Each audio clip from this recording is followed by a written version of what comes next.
Mehsana municipal કોર્પોરેશનનું 1 વર્ષ પૂર્ણ થવાના ગૌરવવંતા અવસરે આજે પંડિત દીનદયાળ ટાઉનહોલ ખાતે મુખ્યમંત્રી શ્રી ભૂપેન્દ્રભાઈ પટેલે મહેસાણા મહાનગરપાલિકાના 140 કરોડ રૂપિયા અને જિલ્લાના અન્ય વિભાગોના 696 કરોડ રૂપિયા મળી કુલ 836 કરોડ રૂપિયાના વિકાસ કામોનું લોકાર્પણ અને ખાતમુહૂર્ત કર્યું હતું।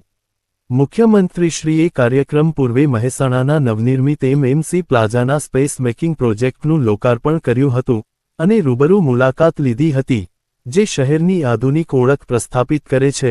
નૂતન વર્ષના પ્રારંભે મહેસાણાવાસીઓને વિકાસની ભેટ આપતા મુખ્યમંત્રીશ્રીએ જણાવ્યું હતું કે જ્યારે મહારાષ્ટ્રમાંથી ગુજરાત અલગ પડ્યું ત્યારે તેની પ્રગતિ અંગે ચિંતા હતી। જે ચાવડા, શ્રી કિરીટભાઈ પટેલ, શ્રી સરદારભાઈ ચૌધરી, શ્રી સુખાજી ઠાકોર, શ્રી રાજેન્દ્ર ચાવડા, અગ્રણી શ્રી ગિરીશભાઈ રાજગોર, પૂર્વ સાંસદ શ્રી નટુજી ઠાકોર, જીસીએમએમએફના ચેરમેન શ્રી અશોકભાઈ ચૌધરી, ડિસ્ટ્રિક્ટ બેંકના ચેરમેન શ્રી વિનોદભાઈ પટેલ, જિલ્લા વિકાસ અધિકારી ડો. હસરત જૈસ્મીન સહિત વહીવટી તંત્ર અને મહાનગરપાલિકાના કર્મચારીઓ સાથે મહેસાણાવાસીઓ ઉપસ્થિત રહ્યા હતા।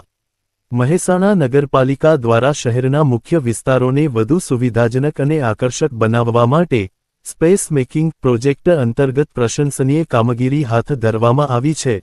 આ પ્રોજેક્ટનો મુખ્ય ઉદ્દેશ્ય શહેરના જાહેર સ્થળો અને માર્ગોને માત્ર પરિવહન પૂરતા સીમિત ન રાખતા તેને નાગરિકો માટે સામાજિક મેળાપ અને આરામદાયક અનુભવના કેન્દ્ર તરીકે વિકસાવવાનો છે।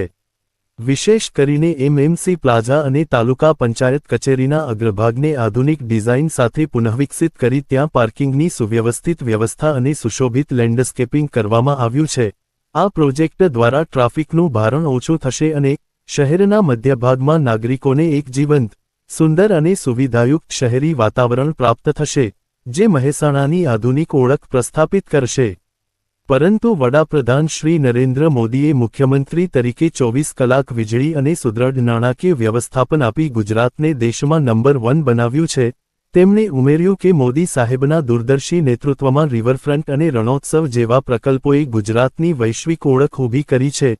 શહેરી વિકાસ અંગે વાત કરતા મુખ્યમંત્રીશ્રીએ ઉલ્લેખ કર્યો હતો કે વર્ષ 2005માં જ્યારે શહેરીકરણ એક સમસ્યા તરીકે જોવામાં આવતું હતું, ત્યારે શ્રી નરેન્દ્ર મોદીએ તેને તકમાં ફેરવી 7,500 કરોડનું બજેટ ફાળવ્યું હતું અને શહેરી વિકાસ વર્ષ તરીકે ઉજવણી કરી હતી। આજે શહેરી વિકાસ માટેનું બજેટ વધીને 30,000 કરોડ રૂપિયા સુધી પહોંચ્યું છે। મુખ્યમંત્રીશ્રીએ રાજ્ય સરકારના કામોમાં ગુણવત્તા પર ભાર મૂકતા સ્પષ્ટ કર્યું હતું કે ગુણવત્તા વગરનું કોઈપણ કામ ચલાવી લેવામાં આવશે નહીં। તેમણે મહેસાણાના સ્પેસ મેકિંગ પ્રોજેક્ટની પ્રશંસા કરતા જણાવ્યું હતું કે જ્યાં પહેલા ગંદકી હતી ત્યાં હવે સ્વચ્છતા અને જનસુવિધાનો આનંદ છે। તેમણે ગેરકાયદે દબાણો દૂર કરી લોકોની સુવિધા માટે જગ્યા ફાળવવા નાગરિકોને સહજતાથી સહયોગ આપવા અનુરોધ કર્યો હતો। જળ સંચય અને સ્વાસ્થ્ય જેવી પાયાની જરૂરિયાતો પર ધ્યાન દોરતા મુખ્યમંત્રીશ્રીએ કેચ ધ રેઇન અભિયાન અંતર્ગત જિલ્લામાં બનેલા 75 તળાવોનો ઉલ્લેખ કર્યો હતો અને ધારાસભ્યોને ફાળવાયેલા 50 લાખના ફંડનો ઉપયોગ કરી જળ સંગ્રહ કરવા પ્રોત્સાહિત કર્યા હતા। આ ઉપરાંત તેમણે 70 વર્ષથી ઉપરના તમામ વડીલોને આયુષ્માન કાર્ડ આપી ચિંતામુક્ત બનાવવાની વડાપ્રધાનશ્રીની સંવેદનાને બિરદાવી હતી। મુખ્યમંત્રીશ્રીએ સૌને સ્વદેશી અપનાવવા અને વિદેશ પ્રવાસે જતા પહેલા ભારતના પ્રવાસન સ્થળો નિહાળવા આહ્વાન કર્યું હતું। આ પ્રસંગે ઉર્જા મંત્રી શ્રી ઋષિકેશ પટેલે ખેડૂતોના હિતમાં લેવાયેલા નિર્ણયની વિગતો આપતા કહ્યું કે અતિવૃષ્ટિના નુકસાન સામે જિલ્લાના 1,31,000 ખેડૂતોને 236 કરોડ રૂપિયાની સહાય ચૂકવાઈ છે। વન અને પર્યાવરણ રાજ્યમંત્રી શ્રી પ્રવીણભાઈ માળીએ પણ સાંસ્કૃતિક વારસાના જતન માટે વડાપ્રધાનશ્રીના પ્રયાસોને બિરદાવ્યા હતા।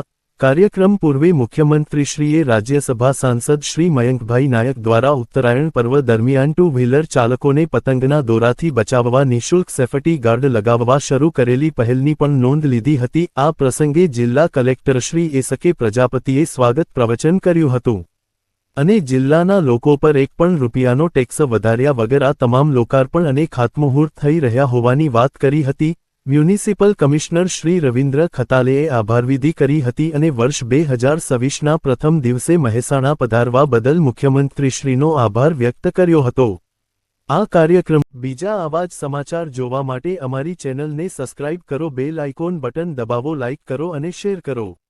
બેલ આઇકોન બટન દબાવો, લાઇક કરો અને શેર કરો.